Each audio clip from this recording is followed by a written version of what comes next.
नमः शिवाय। ओम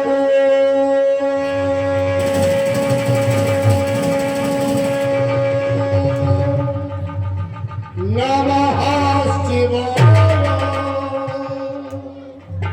कर्पूरगौरं करुणावतारं संसारसारं भुजगेन्द्रहारं सदा वसन्तं हृदयारविन्दे भवं भवानी सहितं नमामि सहितं नमामि। भूत भावन भोलेनाथ आपके कमलास्वरूपी चरणों में ये शिष्य प्रणाम करता है। कौन कौन है? तुम्ही से कह रहे हो, इधर आओ। हाँ हाँ, तुम्ही से कह रहा हो। कहाँ जा रहे हो? ओ, ये मेरी समाधि में विघ्न पैदा करने वाले भली बात जानता है। हमारा ध्यान भूतनाथ भोले भगवान शंकर के श्री चरणों में अपनी चरण सीमा पर पहुंचने ही वाला था। इसलिए अचानक बालक ने आकर कह दिया, बालक सावधान सावधान। मुझे सावधान करने वाला भली भांति सोच ले, मुझे बालासुर कहते हैं। जमाने में जिधर देखो मेरी दुहाई है। मेरी इस तेग ने संसार में आफत मचाई है। शौर्य है मेरे नाम का, सारे जहां में कांपती है दुनिया बाणासुर के नाम में। लेकिन सावधान करने वाला कहां भाग गया, कहां चला गया? आजा मेरे सामने, अगर तुझे साहस है तो, और तू अपनी मैया का सही छैया है तो आजा मेरे सामने। मुझे सावधान करके छुप क्यों गया? नहीं आएगा, नहीं आएगा। हे भगवान शंकर, ये कौन था जो हमारी समाधि में विघ्न पैदा करके चला गया? मुझे अवगत कराओ, मुझे ज्ञान दो, बुद्धि दो, और मुझे अवगत कराओ। आज समाधि अचानक भंग क्यों हुई? आप तो भली भांति जानते हो मेरे क्रोध को, मेरे पराक्रम को, मेरे पौरुष को। कहा है कि मेरी गति रोकेगा कौन? है कोई मैया का नाम जो मेरी गति को रोक सके? मेरी गति हराई रोकेगा कौन? मेरी मति रोकेगा कौन? मेरा रथ रोकेगा कौन?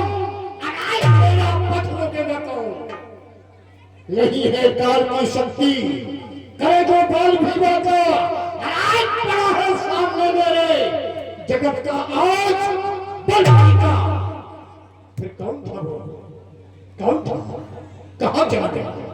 हे भगवान, मैं पुनः आपका आराधन करता हूं और मुझे शक्ति दो, और ये बताओ कि वो बालक कौन था जो सावधान करके चला गया?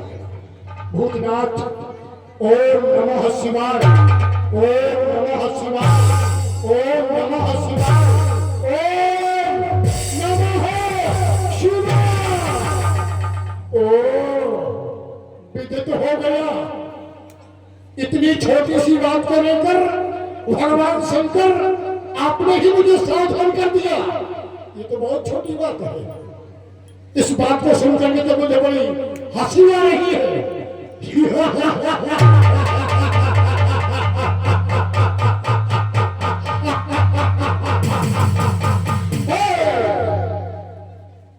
छोटी सी बात पर हाँ हाँ, तो क्या हुआ?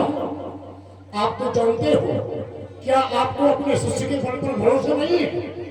जिस समय मैंने आपकी आराधना की, घनघोर तपस्या की, तो आप उनसे तपस्या से प्रसन्न होकर मेरे सामने आए और कहा, भावेश वरदान मांग लो।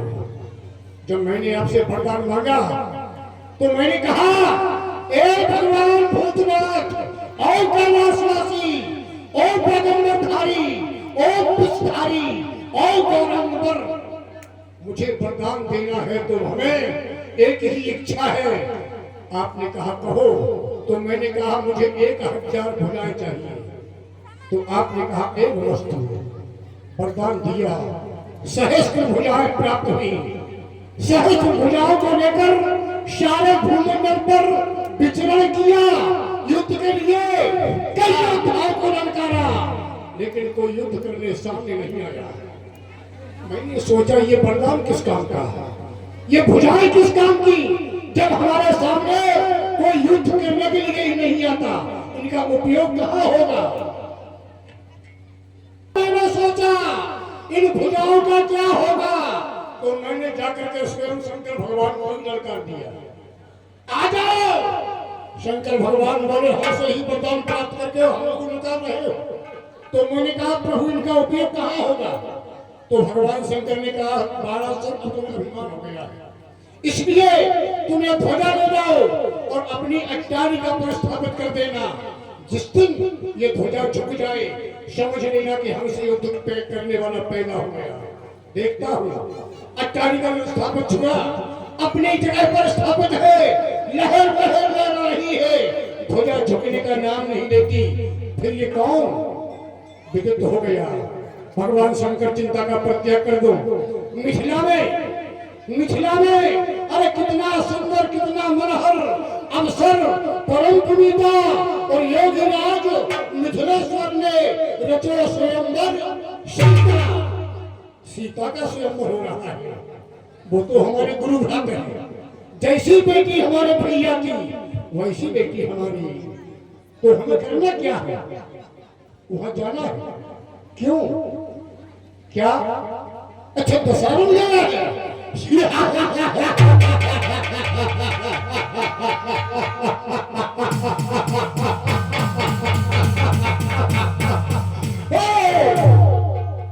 दशानन गया तो आप भयभीत हो गए, कहीं बिगड़े पैदा न कर दे।